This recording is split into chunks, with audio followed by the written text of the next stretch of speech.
Сәлем достар, бүгін мен сіздерге шашының немесе тіктөртбұрыштың ауданын табуды үйрететін боламын. Шашының ауданын табу үшін ұзындығына көбейтеміз, ал тіктөртбұрыштың ауданын табу үшін ұзындығын еніне көбейтеміз. Аудан ол үлкен S әрпімен белгіленеді. Шашының ауданын табу үшін ұзындығына көбейтеміз. Ал тіктөртбұрыштың ауданын табу үшін ұзындығын еніне көбейтеміз.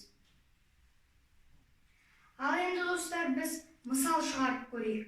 Бізде шашының ұзындығы 3 см болып берілген екен.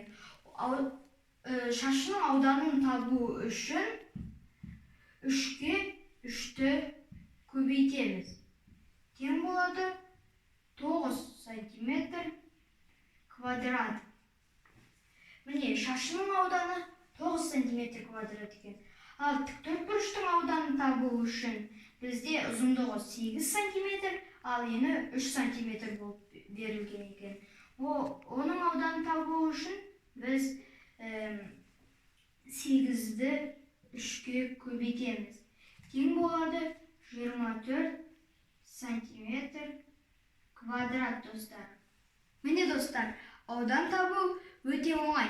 Егер де түсінбеген жерлеріңіз болса, астына комментарийға жазуды ұмытпаңыздар. Егер де видео ұнаған болса, маған лайк басып, парақшама жазуды ұмытпаңыздар. Кездескенше достар.